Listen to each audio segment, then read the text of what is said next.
semuanya, perkenalkan nama aku Desmita Heli. Jadi aku bakal ngejelasin mengenai beberapa teori yang ada dalam komunikasi atau disebut teori komunikasi. Teori Uncertainty Reduction menjelaskan bagaimana komunikasi membantu mengurangi ketidakpastian dalam interaksi awal. Contoh, seorang bertanya tentang hobi orang lain saat bertemu pertama kali untuk mengurangi ketegangan. Teori pemrosesan informasi menggambarkan bagaimana individu memproses informasi yang diterima. Contoh, seseorang yang menganalisis berita sebelum membagikannya di media sosial. Teori konstruksi sosial realitas menjelaskan bahwa realitas dibentuk melalui komunikasi dan interaksi sosial. Contoh, pandangan masyarakat terhadap gender yang dibentuk oleh diskursus sosial.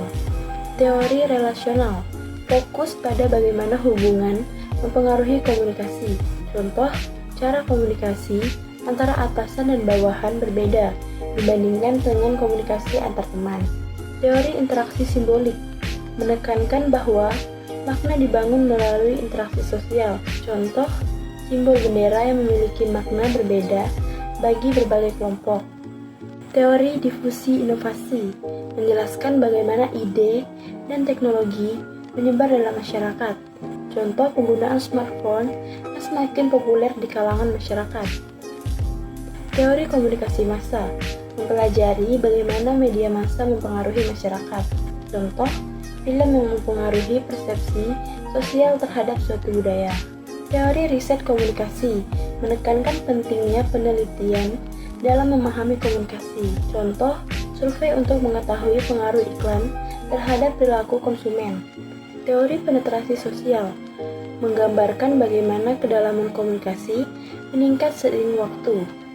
Contoh, dua orang dari pembicaraan ringan hingga membahas masalah pribadi yang mendalam. Teori keterikatan menjelaskan bagaimana komunikasi dapat memperkuat hubungan interpersonal. Contoh, pasangan yang sering berbicara dan berbagi pengalaman membuat hubungan mereka lebih kuat.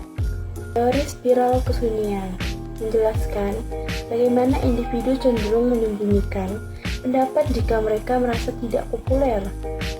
Contoh, seseorang tidak mengungkapkan pendapatnya tentang politik di tengah kelompok yang memiliki pandangan berbeda. Teori agenda setting media massa menentukan isu yang dianggap penting oleh publik. Contoh, berita tentang perubahan iklim mendominasi media, sehingga masyarakat lebih peduli pada isu tersebut. Teori konstruktivisme menekankan bagaimana individu membangun makna dari pengalaman mereka. Contoh, seorang siswa belajar konsep matematika melalui pengalaman sehari-hari. Teori pertukaran sosial menggambarkan interaksi sebagai pertukaran yang menguntungkan. Contoh, seseorang memberi bantuan kepada teman, berharap mendapatkan dukungan di masa depan.